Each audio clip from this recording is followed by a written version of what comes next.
Ok. Donc, la feuille de route complète pour maîtriser N8N de zéro à expert. Déjà, il faut comprendre que cette vidéo n'est pas adressée à tout le monde. Elle est adressée à des personnes qui ont déjà fait des recherches sur N8N, sont déjà informées sur le sujet, mais qui n'arrivent pas à s'en sortir. Donc déjà, si t'es pas encore dans le domaine N8N, que tu viens d'apprendre c'est quoi, je te conseille d'aller regarder les autres vidéos sur ma page. Donc il n'y aura pas de montage parce que c'est une masterclass. Je vais donner beaucoup d'informations. Les informations qualitatives m'ont permis d'aujourd'hui de créer plus de 50 automatisations quand même. Et tu as juste à prendre note de tout ça. Donc aujourd'hui, on va voir la feuille de route complète pour maîtriser N8N de zéro expert. Déjà, la plupart des gens, je pense que c'est ton erreur si tu n'arrives pas à t'en sortir avec N8N, c'est qu'ils font la même chose. C'est qu'ils vont aller sur YouTube, lancer des tutoriels, plus de 40 tutoriels, et finalement, ils vont rien apprendre parce que c'est mal ordonné, parce qu'ils apprennent dans le mauvais ordre. YouTube, il y a beaucoup de vidéos, il y a beaucoup d'informations qualitatives, mais si tu n'apprends pas dans le bon ordre, tu n'apprends rien. Donc, dans cette vidéo, je vais te donner la feuille de route exacte à 5 niveaux. Donc, pour aller de zéro à un niveau pro capable de livrer des automatisations de production. Donc, il n'y aura pas de théorie inutile. Chaque niveau a un objectif concret pour que tu passes au suivant, pour que tu puisses maîtriser le précédent aussi. Donc, let's go, on y va. Déjà, les 5 niveaux. La fondation, tu dois comprendre comment les données circulent, la connectivité API Webhooks, l'ingénierie de processus, penser avant de construire, l'IA et les agents, ajouter de l'intelligence artificielle et la fiabilisation, passer au niveau de production. La fondation, l'automatisme déterministe. Donc, avant de toucher à l'IA, tu dois comprendre une chose. N8N, c'est une recette, les nœuds sont les ingrédients et les données passent d'un nœud à un autre. Tu dois chercher d'abord à comprendre c'est quoi un JSON. Donc, le JSON, en gros, c'est le langage natif de N8N. Tu n'as pas besoin d'être développeur, mais tu dois comprendre c'est quoi une paire clé et une tableau d'objets. Parce que sans ça, tu seras bloqué à chaque erreur. Ensuite, le concept le plus important, c'est les items. Parce qu'il faut comprendre que un nœud s'exécute une fois par item en entrée. Donc, tu dois faire des recherches, c'est quoi les items. Parce que si tu envoies 10 contacts, le nœud s'exécute 10 fois différent. Donc, tu dois pouvoir apprendre à créer des items, à les utiliser, à comprendre comment est-ce que ça va marcher avec le nœud doublon et mettre en place des boucles pour voir comment est-ce que tu vas maîtriser tout ça. Donc, si tu comprends pas ça, tu vas créer des doublons et des boucles sans savoir pourquoi est-ce que ça ne fonctionne pas. Ensuite, faire plus de recherches sur les nœuds de logique. Parce que ces quatre nœuds-là couvrent en réalité 80% de la logique dont tu as besoin sur N8N. Donc, chercher à comprendre le nœud if, switch, merge, wait. Comment est-ce que ça se passe? Parce que le nœud if, c'est un nœud de condition. Le nœud switch, c'est un nœud de routage. Le nœud merge, c'est un nœud de fusion de branches. Donc, fusionner des données ensemble. Et le nœud wait, c'est un nœud de pause. C'est-à-dire mettre du temps, donc mettre de l'attente dans le workflow. Utilise la fonction épingler les données, ça va te permettre de fixer les données d'entrée d'un nœud pour ne pas à chaque fois que tu aies à répondre le workflow, etc. Ensuite, la connectivité, donc API et webhooks. C'est là que N8N devient illimité. Parce que n'importe quelle application qui a une API peut être connectée. La plupart des applications ont une API. Donc, il faut comprendre déjà que pour connecter des applications, il existe un mini modèle qu'on appelle API. Donc, c'est des clés de valeur. En fait, c'est des mini codes que tu vas mettre dans ces applications telles que WhatsApp pour pouvoir les connecter à ton automatisation. Donc, la première chose à savoir, c'est de savoir lire un document API. Parce qu'il y a trois éléments que tu dois maîtriser lorsque tu lis un document API. L'endpoint, les headers et le body. C'est ce que c'est ce qui constitue entièrement une API, c'est ce qui te permet de comprendre comment est-ce que l'API fonctionne. Une fois que tu sais lire un document API, tu sais tout connecter avec N8N, tu pourras connecter tout ce que tu veux, n'importe quelle application. Dans la plupart des API, dans la plupart des documentations API, il existe des parties qu'on appelle import call. C'est l'API qui a été configurée. Donc, tu peux l'utiliser, tu peux faire juste un copier-coller et l'utiliser dans ton HTTP request et il configure tout pour toi automatiquement. Il configure l'application directement pour toi au lieu que tu perds ton temps à essayer de comprendre comment est-ce que ça fonctionne. Ensuite, le webhooks, la différence clé. Parce qu'avec une API classique, c'est N8N qui va aller appeler l'outil, donc qui va aller exécuter l'outil. Alors qu'avec les webhooks, tu peux connecter tout simplement N8N à Internet, à des différentes étapes, etc. Et lorsqu'il y aura une action, par exemple, sur des sites tels que Stripe, par exemple, si quelqu'un vient de payer pour rentrer dans ta formation, tu peux connecter tout simplement ton Stripe à ton N8N pour que dès que la personne paye, il y a la notification de paiement qui est envoyée directement à N8N. Comme ça, N8N envoie un email de bienvenue directement à la personne en automatique. Donc, je vais te donner un cas d'usage concret que moi j'ai utilisé. Lorsqu'un formulaire est soumis par un client sur un site web, immédiatement, le workflow va lui envoyer un email et il va créer un contact CRM et notifier l'équipe Slack. Donc tout ça en moins d'une seconde. Pour ceux qui ne savent pas c'est pas Slack, en fait Slack c'est comme WhatsApp. Ça permet tout simplement de discuter avec les membres de notre service, etc. Donc j'en ferai une vidéo. Si vous êtes intéressé, n'hésitez pas à me le dire en commentaire. J'en ferai une vidéo où je vous montrerai comment est-ce que j'ai créé cette automatisation. Je pense que ça pourra servir plus d'une personne. Le troisième niveau, c'est l'ingénierie de processus. Donc, la stratégie avant la construction. Donc, un expert N8N passe plus de temps à planifier qu'à construire. En réalité, c'est contre-intuitif, mais c'est la réalité. Parce que, on ne se lance pas comme ça pour créer une automatisation. Il faut toujours la mapper, il faut toujours avoir l'idée de comment est-ce qu'elle va fonctionner, il faut toujours écrire. Généralement, on va passer le plus de temps à essayer de comprendre comment est-ce qu'elle va fonctionner, quelles sont les différentes étapes et comment est-ce qu'on peut faire en sorte que ce soit le moins lourd possible. Donc déjà, le wireframing. Avant d'ouvrir N8N, tu dois dessiner le processus. Sur papier, sur Miro, sur tout ce que tu veux, tu dois quand même dessiner. Parce que peu importe, tu dois comprendre comment est-ce que le flux il fonctionne. Donc, tu dois pouvoir savoir quelles sont les différentes étapes que tu dois automatiser. Parce qu'une fois que tu as ça devant les yeux, c'est simple, c'est clair, c'est précis, tu pourras tout construire. Parce que la règle, chaque étape doit répondre à une question claire.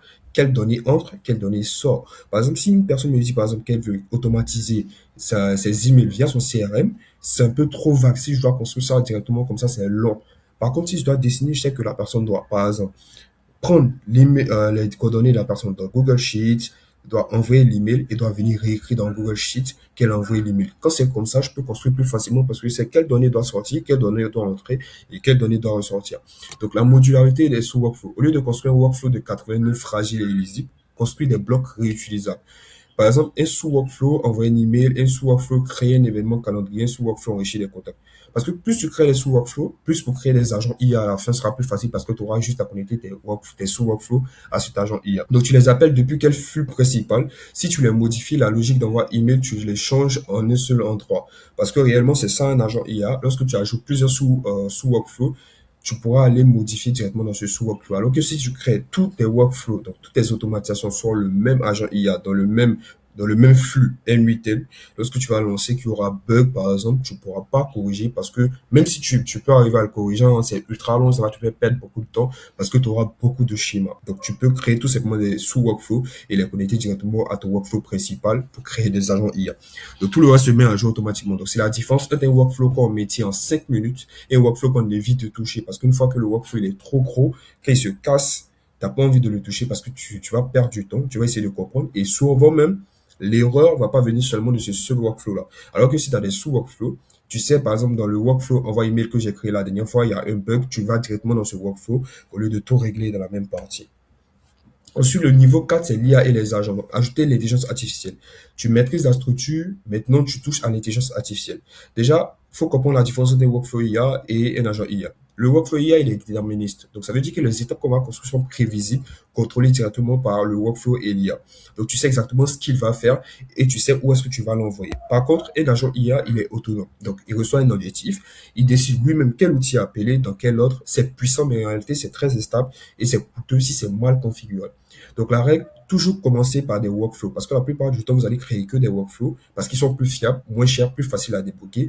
Tu passes aux agents quand tu as besoin réellement de décisions dynamiques, pas avant. Et moi, généralement, quand je travaille avec des personnes qui sont intéressées par des automatisations, la plupart du temps, je leur dis qu'on passe à des workflows déjà avant de passer à des agents IA parce que l'agent IA, ça consomme beaucoup. Et dans la plupart des cas, franchement, on n'en a pas besoin.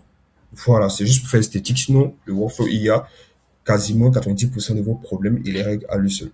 Donc déjà, le prompting réactif. Ça, c'est l'erreur classique. Écrire des prompts de 500 mots avant même de tester. Ce que les gens ne savent pas, c'est que les prompts de ChatGPT, c'est pas les mêmes prompts que les agents IA. Il y a une base vraiment qu'il faut avoir pour créer des prompts directement pour des agents IA. Si vous voulez aussi que je fasse une vidéo là-dessus, n'hésitez pas à le mettre en commentaire. Je le ferai directement pour vous expliquer comment est-ce il faut bien prompter un agent IA.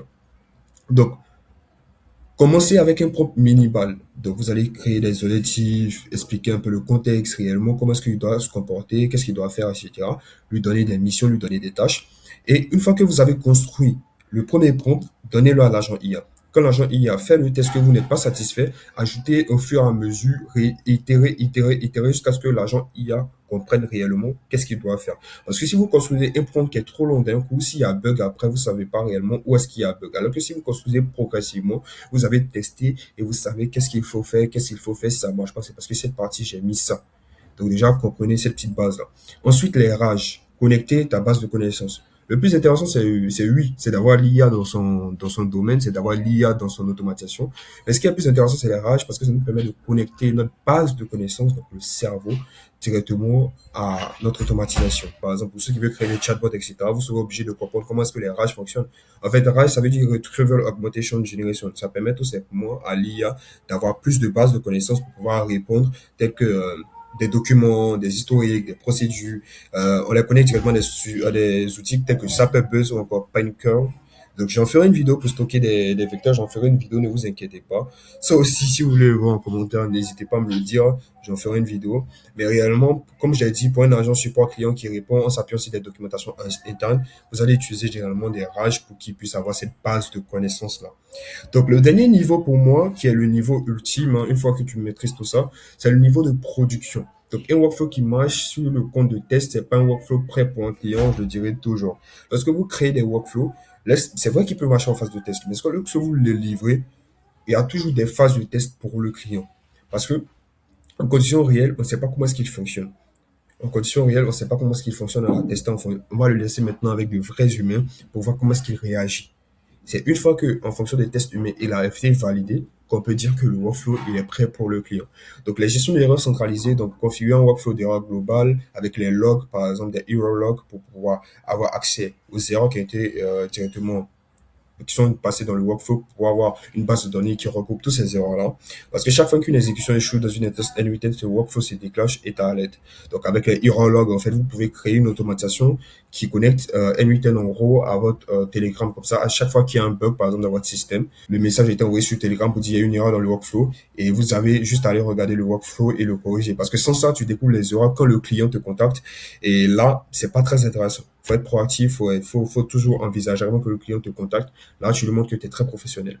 Ensuite, Human in the Loop. Pour les tâches vraiment qui sont critiques, comme envoyer un email au nom du client avec des données sensibles, ça, on ne l'automatise pas à 100% parce qu'il y a des tâches qu'on n'automatise pas à 100%, qu'on va mettre, par exemple, l'humain à l'intérieur. Donc, on va mettre une boucle qui s'appelle Human in the Loop. Comme ça, avant d'envoyer l'email, on envoie le message à l'humain d'abord. Donc, l'automatisation va envoyer un message à l'humain pour lui demander est-ce que je peux envoyer l'email? Et si l'humain valide, l'email est envoyé. Donc, le workflow s'arrête si le lien d'approbation que le client a reçu n'est pas valide. Donc, si le client dit qu'il ne veut pas, comme ça, on s'assure que tout reste dans le cadre éthique du client. Parce que le but, c'est d'automatiser, mais de ne pas automatiser n'importe quoi aussi.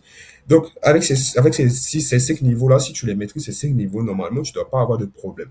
Donc, si on doit faire une récap rapidement, on a 10 ans plus item plus logique. Donc, comprendre ça, c'est le niveau 1. Une fois que tu comprends ça, tu dois comprendre les API, les webhooks et les HTTP requests. Niveau 2. Ensuite, le niveau 3, c'est le wireframing, la modularité, c'est le niveau 3.